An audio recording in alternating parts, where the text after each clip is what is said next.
All right, y'all. We got this video here about how the streamer created the most successful streamer-owned label. Now, look, I know about Bruce. I know about Ball Hawk. I know about Protect. That's it. Um, I got a lot of respect for Bruce, what he's done in the music space. You feel me? And it was funny. He's from the same city that I grew up in, Riverdale. That's so crazy. I think he called himself Riverdale Prince. And you know what? I'm not mad at that, bro. I'm not mad at that. I got a lot of respect for Bruce. You know, when he had that falling out with Kai and Rage, I was actually somebody who was really trying to look at both perspectives of it. You feel me? Where yeah, he was wrong in one sense, but at the end of the day, he just wanted to be treated like a human and not just content. And can you get mad when his values don't align with that? His values align with being authentic, being real, you feel me? Having real genuine relationships. So when you're around people that's using you transactionally, you don't vibrate well. So yeah, I think the dumbest thing that he did in that whole shit was talking to his mods in a damn Twitter group chat that could be screenshotted. I think that was the dumbest thing. That I was more annoyed at him for doing that to where he could be put in a position to where fanboy dick riding ass niggas in his own com would do that because I wish he didn't have his guard down to that point to where they could do that, but at the same time I empathize with what he must have been going through watching the industry change, watching people bot streams, watching people farm just having a celebrity on stream, watching people farm having girls on stream, you know, all these different things where he built his shit literally from the ground up, you feel me? And that's why no matter what the fuck happened with Kai, I'm not a bot. I got my own reason for fucking with Bruce. I got my own reason for fucking with his movement because he one of the few people that's authentic. I might not agree with everything he say. I might think he might be out of pocket about certain shit, but I much rather disagree with someone they be out of pocket, right? But I know they're being real than them just be fake as hell and say everything and do everything as I would like. I'll take the disagreements in a bad, you know, if what you stand for is real. And I think Bruce, in the way he operates with his content, he got access to a lot of different people. He's not, oh, let's come on stream. And there's nothing wrong with that because I fuck with Max too. I fuck with Kai. But I do think it says something that this man, after all these years, don't gotta do the girl content. Don't gotta do the IRL shit. Don't gotta do the, oh, let me farm bringing celebrities on. He don't gotta do the, oh, let me get on the monkey app. Oh, let me get on Hinge or Tinder and find a date. Like, he's just him. And I feel like Bruce represents a lot of us who just want the real, who just want people to keep it a buck and be authentic. So I just want to give flowers for that. And I do think he's a little overlooked, you know, now that Max is around. I think he's a little overlooked in terms of his impact with the underground and streaming and just music and streaming and bridging that gap. He might not necessarily have people coming on stream doing it in the booth, but he's definitely a big part of showing the power of if your community fuck with an artist, what it could do for someone's career. So let's get into the see what this fucking ball hog label is actually about. You know, I never understood if it was an actual like label or if it was just like a collective type thing.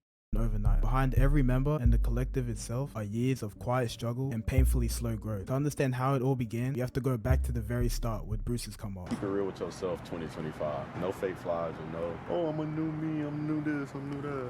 I'm the same nigga going into a different year. Still the flyest though. Niggas saying this, niggas saying that. I don't really get no fuck, cause at the end of the day, I'm ball. Like,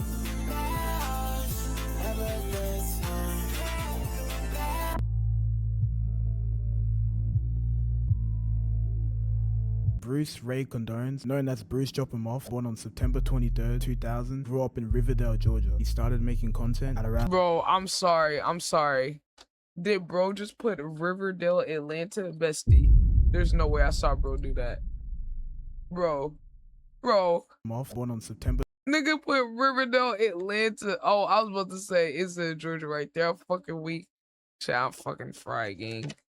I was about to say, this nigga put Riverdale, Atlanta. Like, I wasn't even gonna be mad at it. I was just gonna be like, hey, they do say Atlanta is its own state.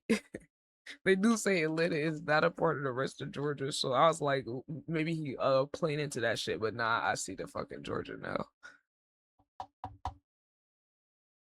Damn, bro. I really grew up like over there. It's always like you hear people from Atlanta, but like, you know, to hear somebody specifically from your city that you grew up in. I wonder, did he go to Point South Elementary? Did he go to Point South Middle? Or did he go to Mundy's Mill? I wonder which part of Riverdale, like Jonesboro, he was in.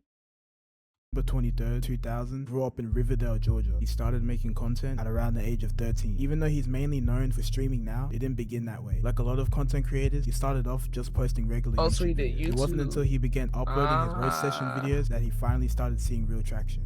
I know that. Fan looking at stinking. I'm dead. What she about? So he would roast people?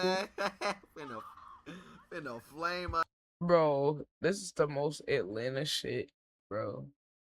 I know people in Atlanta is not the only ones that's roasting, but like I feel like growing up in Atlanta, that shit was OD the culture. Like OD the culture.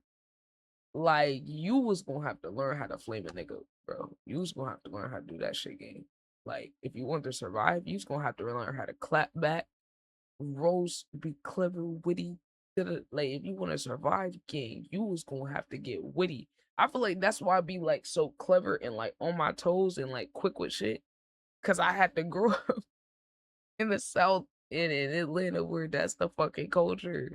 Cause you gonna go outside if a nigga fry your shit and you can't come up with a comeback. Oh, you get your fat ass back. He started gaining thousands of subscribers every month while he was still in high school. But it wasn't all good times. Wow. So Bruce was doing the oh, I'm about to go hoop videos. Really? Wait, I'm trying to think. So he's been doing it since it's 10 years, 9, 10. I don't know how many years it is, but he been doing this since what, 2016 at least, 15. So if he been doing it that long, okay, yeah, that's about the era where niggas was doing that. So that's crazy. Like Bruce really like the blueprint a little bit in terms of like the streamer side branching into that type of content too. Time period is failing a I don't ton know of if he was classes doing it and on got stream. suspended a couple of times. And honestly, just didn't care about school at all. I was depressed, sad most of the time because I'm failing my classes, parents on my ass. I'm getting suspended for wearing a hood. Just stupid. And even though the views and subscribers were rolling in, he says he wasn't making any money from it at the time. I wasn't even making money, bro, like how people think that YouTubers make money. Still getting thousands, 30,000, 50,000 views. We're not making no money from that? No money, bro. In 2017, while he was still in 11th grade, Bruce decided to take a leap of faith and go all in on streaming. What year? In 2017, while he was still in 11th grade, Bruce decided to take a leap of faith and go all in on streaming, pretty much letting his YouTube channel die. Fast forward to 2019, right after graduating high school at 18, he moved back in with his mom to pursue streaming full-time, going all in. Now you'd think you'd have a decent streaming setup by now, right? Nah, he was streaming on the floor from his PS4. Oh my God, you got 2008 Iverson braids. Damn, back up, hot breath. What you say? Oh my God, you got 2008 Iverson braids. Oh, this was YB and Almighty J? Ain't no way this nigga was fucking arguing with this nigga. Iverson braids. Damn, back up, hot breath. Carmelo Anthony Long Baylor. You talking about a log of wood, people? What did you talk about? But somehow, he still pushed through and started finding some success even with that setup. He still managed to become a Twitch affiliate and was pulling a consistent 100+ viewers. Eventually, he saved up enough money through various means to finally buy a PC. Fast forward to around 2020 to 2021, still streaming from his mom's house. Damn, nigga, how we skip? Respectfully, I know you gotta speed through this to get to the music part, but damn, nigga, wasn't like 2018 to like 2019 kind of important in his career? This is when Bruce would link up with one of the members of Hey, Bruce fans, if y'all watching this, let me know what happened in 2018-19. I feel like something important happened in there. Wasn't that like when he first took the first leap? Or was that whatever year I'm thinking of the year that was before he joined the OTK group. the Ballhawk collective project through Discord. When was the first time you guys actually met? 2021. Yeah, 2021 going to 2022. But was really knew of each other before that. Them shit was booming, chilling in nigga. Discord playing 2K all the time. Like, Hey, shout out to bro. What's his name? I'll go watch the original video. What's his name? Rock. I'm subbing just off of the quality of the big game.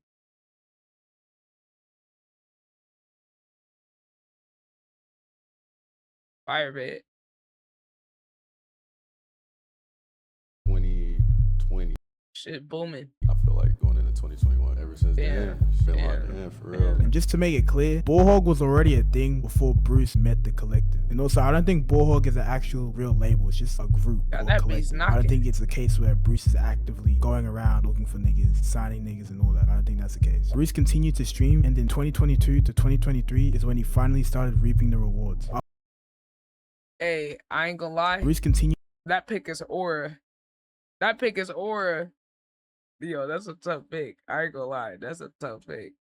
To stream, and in 2022 to 2023 is when he finally started reaping the rewards. After years of streaming every day and at times staying up for days straight, he saved up enough money to move out of his mom's house in 2022. Then in 2023, after 10 years of grinding, he finally hit 1 million subscribers. Oh my God, I got a dog. Oh shit, okay. But I swear to God, bro. I swear this is happy tears, bro. This shit be so funny because niggas think this shit so easy, but bro, I've been doing this since I was 13 years old, bro. Recording videos off of fucking Wii, bro. Damn, bro, this 2015. Years old, bro. Recording. Damn. March 4th, 2015. Damn, that's crazy. Videos off of fucking Wii, bro. Dog, bro, I'm drunk, but this is real shit. I swear to God. Niggas used to make fun of this streaming shit. I swear, bro. Niggas used to be like, oh, what if this shit don't work out? Nah, nigga got 3 cars, bro. What if this shit don't work out? What you mean if this shit don't work out? Nigga got 3 cars now. Nigga finna buy his mama a whole house now. That's real. We love you, dog. Bro. Y'all gotta understand, bro. This nigga was 13. Gang. Like, and it's way, way, way before streaming was cool. Cause like after 2019, 2021, niggas started catching on. But nah, this nigga was in the trenches of Twitch, gang. Like, yeah. So, like, yeah, there's some people now who don't see it, but back then, you was looking even crazier for being a YouTuber or streamer. Facts. This picture is fire as hell. Love you, Bruce. Yo, whoever did his art, tough. That's real though. Damn, bro, that shit tugging my heartstrings, gang. Cause I dead feel what he's saying, like, damn, bro.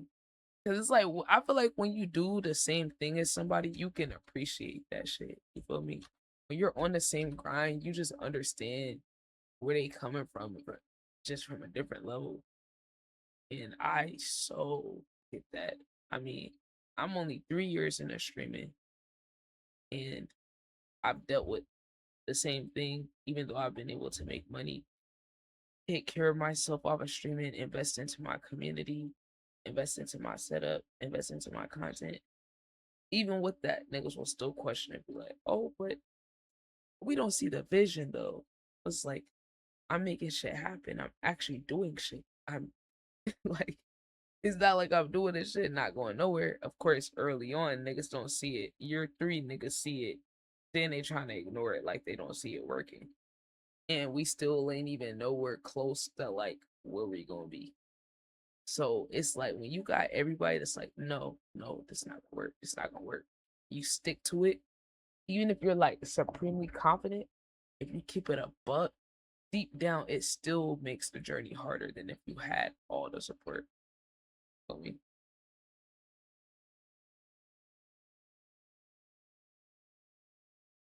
But yeah, let's keep going. They fucking on my order? No, bitch, don't give me that. Even though the collective had known each other personally. Hold on. Oh man, let me see. Oh, that's real ice cream. Never mind. We good. Had to make sure.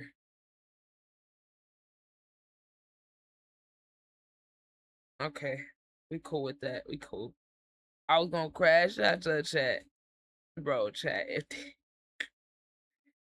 If they got me the wrong shit, I was gonna tweet. I'm sorry, bro. I'm sorry. I couldn't even pause the damn reaction. Bro, I thought she fucked my shit up and ordered it. Okay, we good. Sorry. For years, by 2024, most people still didn't know Bullhog existed or that Bruce even had a connection with them. Oh, that's the Brady Goo nigga I heard niggas talking about. Wait, this nigga look kind of familiar in the back a little bit. I don't know who this is. He slick look familiar though. With Bruce's newfound success and big audience, he finally had the platform to put the whole collective in front of way more eyes and take them to that next level. And that's exactly what he did. In May 2024, in the middle of all the hate he was getting, Bruce publicly announced for the first time that he was starting his label Bullhog. Right after that announcement, the first person he brought into the spotlight was Protect. They linked in Miami and showed a music video for one of his songs, and that became the first official drop to get the ball rolling. But we'll get back to Protect later in the video. Even though Bruce kicked everything off with Protect, I didn't really start paying attention until a couple months later when he posted his other artists. Ooh. Oh shit. I watched the video and listened to the song and I'm like, damn, he hard. Do this. I'm like, Sneak. I went and listened to the other songs he had out at the time. I'm like, alright.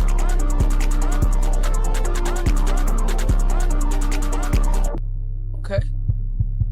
Okay. Okay. Unlike Protect, Sneak barely got anything out. Okay, so he's like on the same like Rex V2, Pretty Fun, them type niggas, type beats. Okay, I ain't mad at that. I gotta check out some more of their shit. Almost like he's really trying to dodge the cameras and spotlight. Being from Athens, Georgia, I do know his real name, but I ain't finna say it because I don't think it's well known, but you can find it for yourself. Age-wise, I think he's around 22, I think. But Bruce and Sneak have known each other for a minute. Damn near 6 years at this point, with this picture of them together in 2019 surfacing. I have no idea on how or why he decided on the name Sneak. He had a ton of songs he posted on his old Twitter from 20. Hey, I heard another rapper named Sneak. There probably is someone, but I never heard that shit tough. 2020 to 2022, but he ended up deleting most of them. The earliest songs of his still up on SoundCloud that I could find is Bound 222.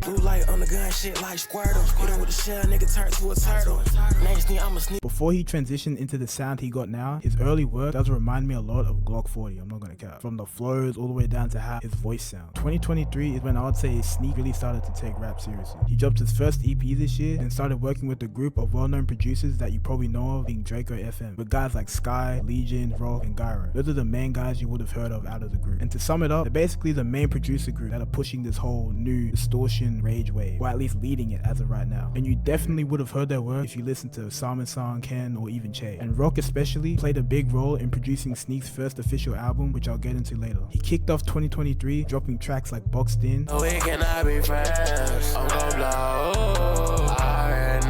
his first collab with Protect on Justin Bieber. He also dropped a collab EP this year with another artist named Milan, but personally, I'm not gonna cap, it wasn't that great. It's pretty rough. You wanna try this shit, you falling down a bottomless pit. You try to swallow my spit.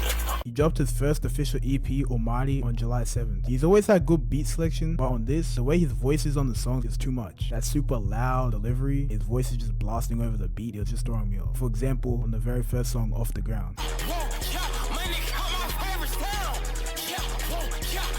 But that's just part of being shit, he low-key still sound like Block 40 artist, and you gotta try to find your sound, as he didn't keep that voice for long. By 2024, going forward, he flipped it to a more melodic but kinda still raspy style, like on tracks such as Iron Flex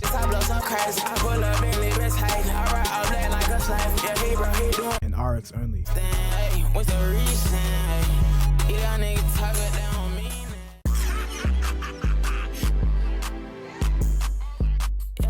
His No Ceilings EP dropped on June 14th, being his only project this year. It starts with Save the Love, his most streamed song to date, and it's obvious why. The beat is crazy, and he's finally not overpowering it with his vocals. That's a sample. Let's keep it a buck, gang. Half of it is a sample. No shade, but it's like anybody gonna hear that sample, and if it's some fire enough drums, it's gonna be hard. All he gotta do is not fuck it up. I gotta go hear his music. So far, I'm not that moved by it. So yeah, but I'm open though. I'm open to it. This was one of the first songs I heard from Steve. When I heard this shit play, I'm like, I ain't gonna cat this nigga cold. I gotta hear that whole shit. Fast forward 3 months into his first real blow up moment. Well, I'ma just say this is his first real blow up moment because this is when I found out about him. And I'm sure this is when many other people found out about him. It was on October 15th when he uploaded the music video to his song Over My Dead Body, which released a couple months prior.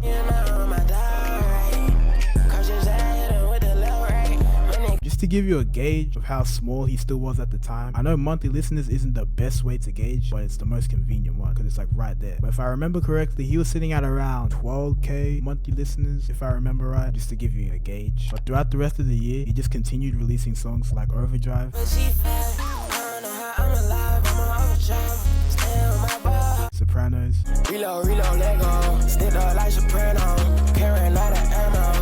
Okay, that one was cool. It was a little basic, but that one was cool. That one caught my ear a little bit. He was flowing on this bitch, that I ain't gonna cap. And here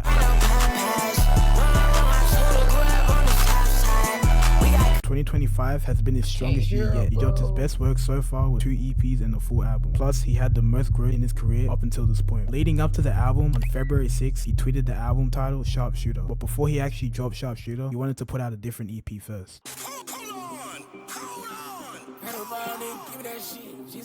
Hashtag 34 dropped on February 25th, 2025. This is a cold little EP, I ain't gonna cap. Them first 3 songs, fall for shit.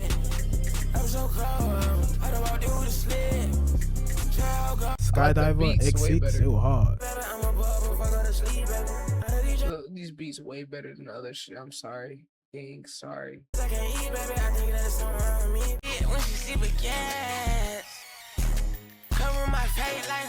And almost right after, exactly a month later, he dropped his debut album Sharpshooter. Thank you, Mixie. Like I said before, Rock had a heavy hand in this as he was the executive producer and produced, or at least had a hand on a bunch of the songs on the album. But shout out to all the other producers too. But the album was pretty short, only 32 minutes. He started smooth on the first track.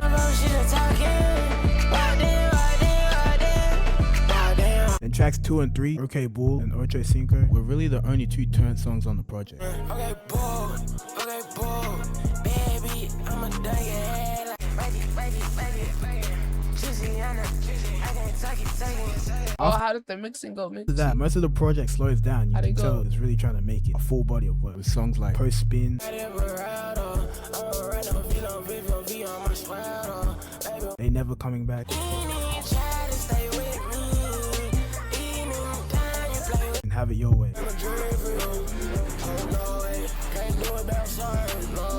Still, he had moments where he was catching flows and turned it back up, like on the second to last song, Vohi. All the niggas be catching flows. I'm gonna keep it a buck. Okay, let me be fair. I don't think I'm his target audience for this, and not because I don't listen to that music. I listen to Che. I listen to Laserdin. I listen to a lot of niggas that's on the edge game, but I don't got a problem with the distorted sound. I like distortion, tasteful distortion, where it's like just enough distortion to give the vibe and add a little edge to it, right? I don't like the distortion or it. Okay, I'm not even a stickler for mixing, gang. I'm not one of those, oh, the mix needs to be perfect and Oh yeah, I think MLB's looking for a beat or something, Mixie. But yeah, I'm not even a stickler for mixing, y'all. Like, anybody in my community, which drop a follow, switch, pull up. We be doing music shit, you feel me? We on some ball hug shit, you feel me? On some ITB shit. We be cooking up song challenges, all that. ITB SoundCloud just hit 70K. Let's fucking go. No promo.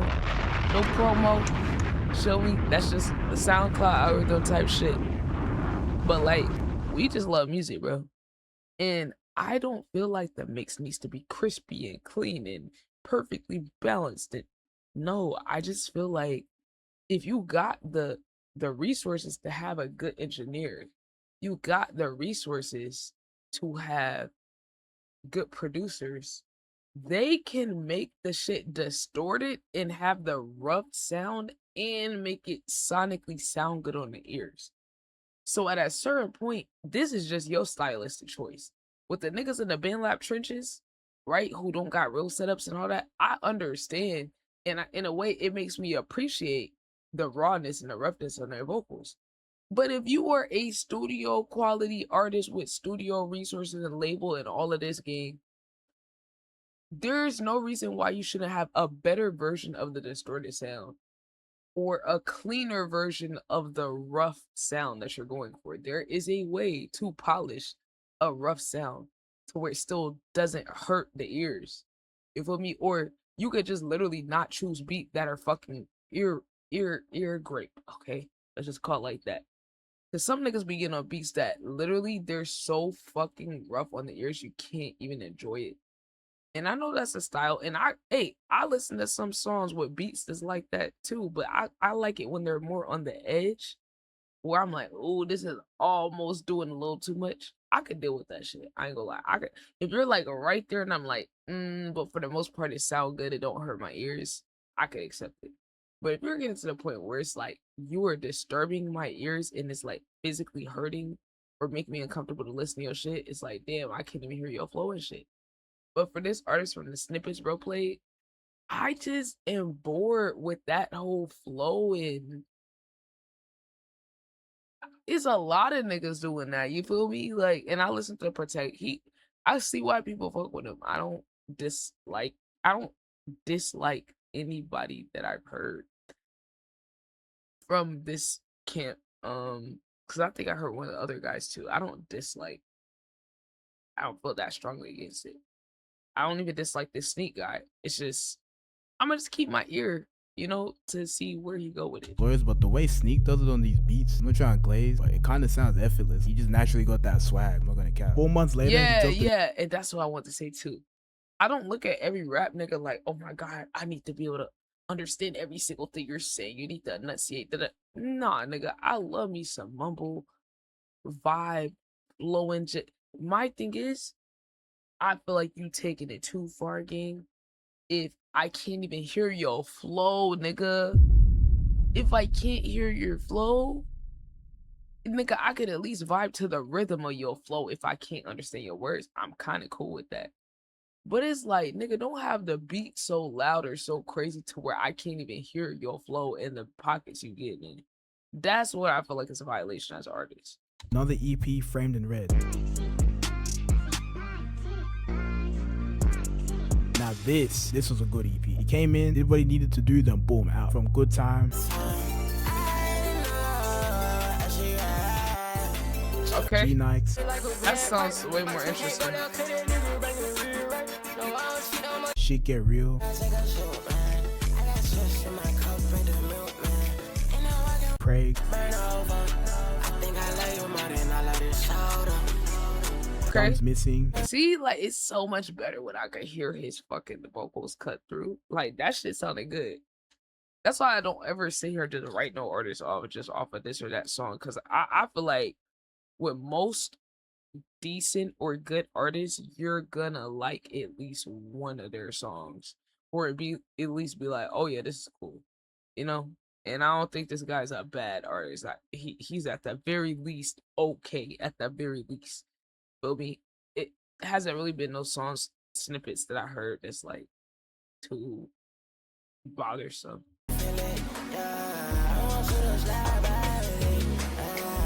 And the last song, Cry About It, I'm like, oh shit, this nigga got Molly Roll in this motherfucker. And he starts singing, I'm like, hold on. I don't think he's signed anywhere yet. I'm pretty sure he is still independent. But if he keeps dropping like this, that deal's gonna come eventually, if he's not already in a deal. I'm not sure what he's working on right now. He hasn't announced a new project or anything. He just continued dropping singles for now. So we just gotta wait and see what he does next. I definitely hear him getting better from the snippets he played. So that's good. Okay. The big dog. Protect. Going back to the first artist he posted, it's still now. He got that same shit where he be mumbling and shit. be the bigger artist out of the two, and that artist being Protect. Ricky Shanklin, born on August 20th, 2003, grew up in Buffalo, New York. As a kid, he played soccer, later transitioning into football and basketball. Growing up, he was already on the internet making random videos way before he even thought about touching music. Yo, I'm a daredevil. No way they got this. Yo, why he look like young Bruce even more right here? What the fuck? You want to see? How y'all get this nigga videos? Back then, his music taste was heavy on dubstep and electronic stuff with little to no lyrics, often listening to beats. Really? I was so into that dubstep too. I ain't gonna lie, I was so into dubstep and like electronic music, classical music, like, bro, I just love music, man. Fuck a category game. I just love this music shit, bro. Off of the YouTube channel Bass Nation. Yeah, bro. I used to like listen to dubstep and shit as a kid. I'm used to listening to beats with no lyrics. I know when I hear a good beat, like instantly. Bro, it was this YouTube channel. It was called Bass Nation or something. I know what channel I'm he's saying. talking Like it was niggas like RL Grimes, just crazy people. Like I'm trying to remember their names, but like yeah, they would just post like some random like beat like every day, and I'm just listening to it on YouTube like 6th grade. Transitioning to city honors for high school. During this period, around 8th grade, at the age of 14, is when he started to take rap more seriously, but still mainly as a hobby. With his earliest songs that I could find on his SoundCloud being Ignorant Freestyle, Pull up on nigga, do the dash, I cannot leave no finger. I'm a young nigga getting to the and Snakes. dash. Niggas pythons, I swear to God, it's really snakes. What's a bygone? At the time though, he wasn't going by the name we know him as today. He started off as Hey Cartier, and I'll explain the switch behind the name in a little bit. While he was recording these early songs, he was still in high school and mainly focusing on basketball. And like bro, this nigga gotta be everyone else in high school, he thought he could have a chance at going pro. But eventually he realized his chances of making it to the league were damn near zero. What was it like playing basketball? A lot of ups and downs, a lot of realizations. What did it make you realize? My ass ain't going to the NBA. Why not? Like 10th grade, went to the doctor, I'm like, am I gonna grow? He's like, nah, man, it's by 9. Feel me, where you gonna be at? I'm like, damn. Graduating high school in 2021 was either A, make it, or I had the same story as Max, I'm dead. B, you're with no real backup plan. So there was really only one way forward. And with him pursuing music full-time in 2022, this felt like the right moment to switch up his name from Hey Cartier to his current one, Protect. He explains the meaning behind the name in an interview saying, what made you switch? It didn't feel like, it wasn't like unique or special to me. I didn't have no story for it. So I was like, I want to switch to something that means, you know, something to me. It's hard to like try to be a rapper in people's eyes. Like you trying to go. So when I switched my name, just in my head, like I was already there. Like, you know, I started rapping with the confidence that like you need to go to the next level. Just off the name switch. From 2022 through to the end of 2023, nothing major happened. He just stayed consistent, dropping songs and music videos here and there, building a little fan base, trying to figure out what actually worked for him. He did have this one song that's recently gone viral for both him and Sneak that he released around this time. And if you scroll IG or TikTok, you've probably heard this sound. Yeah. The crazy thing is, I had no idea this was him and Sneak until I was making that was video. him. I was like, oh shit, nigga, this was you, nigga? What the fuck? 2024 shit. ended up being the year. Before. All the work he'd been putting in for years finally caught Where'd up. I hear that? Releasing 2 projects and finally getting the breakthrough he's been looking for. But first, he kicked off the year with a short EP called Been Having on January 4th. And if I'm not mistaken, this was actually his very first EP ever. But in this EP, and moving forward to his first mixtape, is where he switched his sound and flow to a more dark plug sort of style. The 3 songs on the EP were Always Be High, Take his ass off like what you doing, nigga. Had a bag, but your ass blew it, nigga. I'm too smart, I can't hang with no stupid nigga. Want some Lugoria, get his man. 2024, I'm trying to run up 100 man. Quick man of 100 man. Stay with them young thugs and them and Stay on the Road. damn person, I done been through 'em up. She asked what I rep, bitch, I been through it up. We stood through the block and we blend through it up. I'm fucking What was the first thing that worked? First thing that worked, I think All On Me. When I made All On Me, I remember listening to it. There's just no way people don't hear this. I really felt like I put my all into that shit. That's why I said All On Me. I put my all into that. That was like the first time in my like whole career where I was like, nah, this shit gonna work. yeah, well, yeah. I hear that. My lies in my family. On March 28th, All On Me dropped. Up until this point in his career, he felt like he had a lot of singles that did well and blew up, but they were just one-offs, and he needed something that kind of stamped himself. It was just a struggle of trying to figure out like how to like stay, you know, not just make a song and actually do good and then that's it. How do I make my name stay? That was probably like a big struggle for like the first, I'll go live 5-6 years I was rapping. Like I said before, this was still more of a dark plug sounding project compared to what he would switch his sound to later on. And I'm not gonna cap, a lot of these songs do remind me of that 2022 to 2023 Osama sound. It's the way the beats are and the way he was flowing on them. For example, on songs like Drop Your Dog. Oh, I hear it. Yeah. I hear those songs. Trim Freestyle. You on box, we down box. Shoot this chop, smoke his eye. Is that this shit? And Panda. Boy, is you insane, bro? Boy, you lost your brain, bro. How come my phone is same? It wasn't all dark. Yo, that though. shit's better. Yo, that shit better than the other songs he played the snippet of. There were solo songs like GoPro. Really, all of this shit don't borrow. Papa Willie, I was from Power. She's like a different and put up And Tumblr. Girl, band up, boy, you broke as fuck. Drinker ain't never had a seat. Shit might hit you, bro. Even though he says this tape was his first big moment, I personally feel like his next project he dropped later in the year is what actually stamped him and Ball Hog as a collective in the scene for real. Fast forward 2 months to May.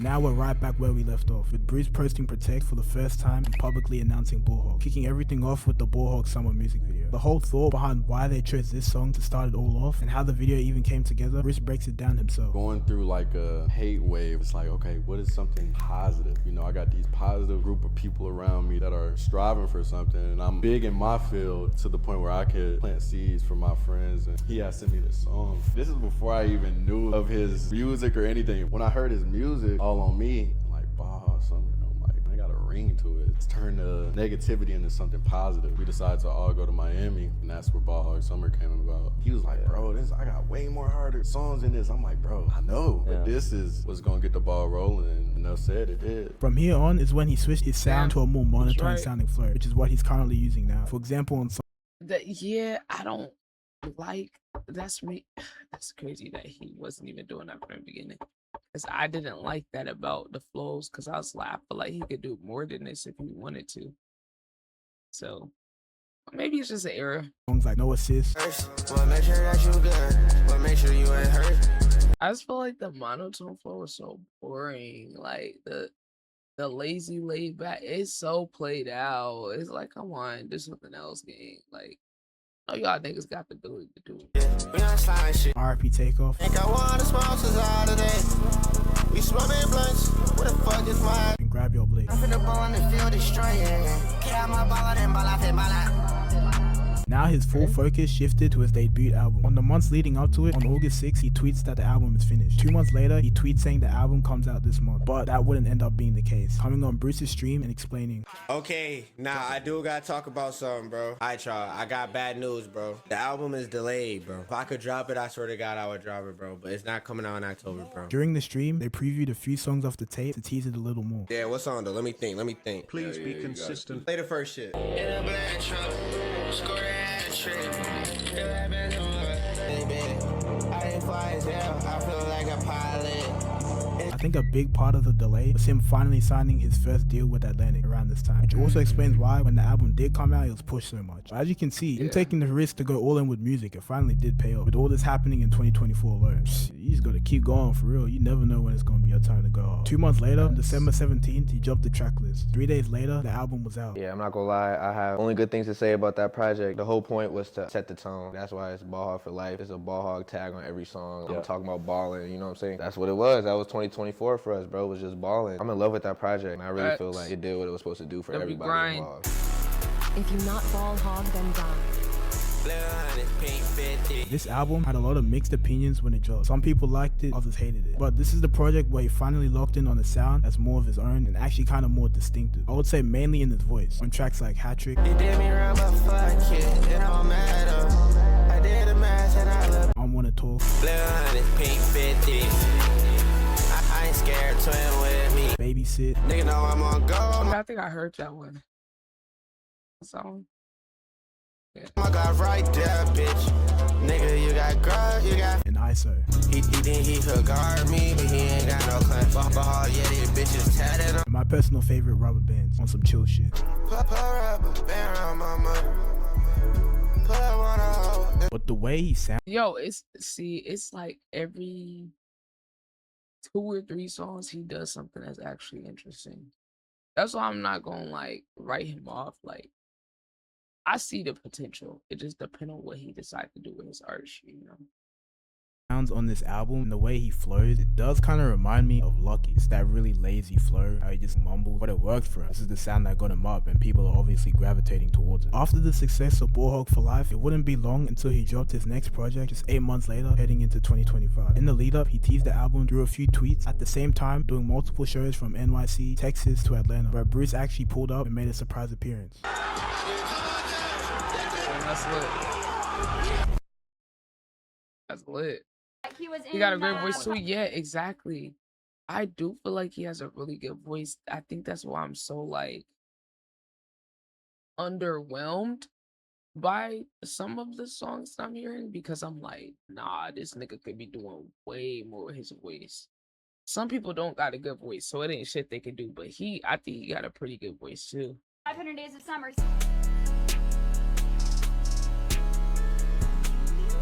Why he chose 500 Days for Summer for the album name, he explained in an interview. You know, I had dropped Ball Hard for Life. So after I dropped that, I kind of went away a little bit. So I was just watching a lot of films. 500 Days of Summer is just one of the films that I had ended up watching. And I just fucked with the name of the title. So I'm like, damn, 500 Days of Summer, that like kind of relate to me just in the fact it take place in summer. Nah, I watched the movie and I'm like, nah, this movie is raw. I feel like this was straight up a continuation of the sound from Bullhog for Life, but with better production. I prefer Bullhog for Life personally, but to each his own. But off the album, I did fuck with Hasta La Vista.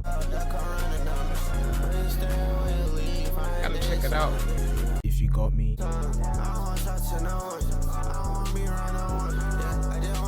Count Up. Jumbo. I think I heard like some of these rotate on my Spotify. And Betrayer.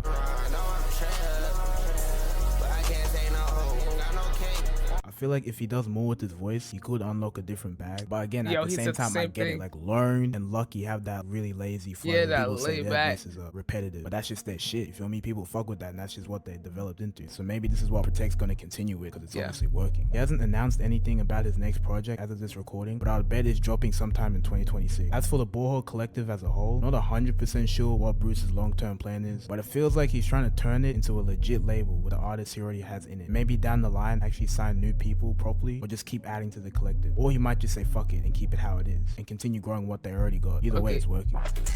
Facts. Yeah, by the numbers, they doing pretty good. If you not ball hog, then die. W edit though, hold on. Can we get bro his flowers? W edit, cause he put me onto them other niggas.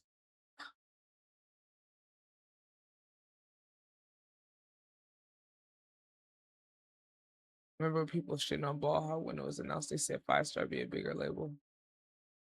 Say you forgot about the other ones. Oh shit. I'm at 730 yet. It's the only streaming label. Nah, I think Max actually does have a label though.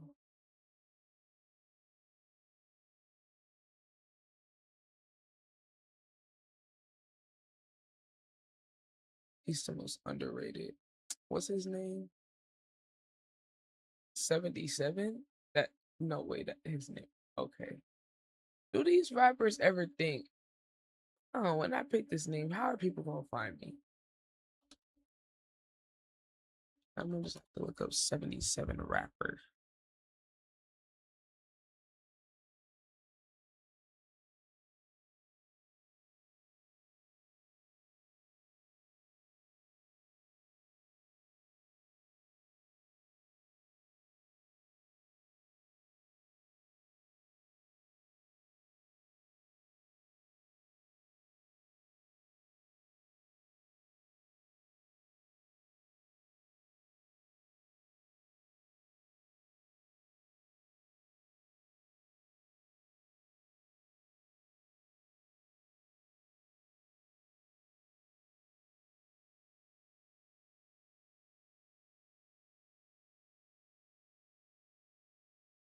Chat, food here, food here.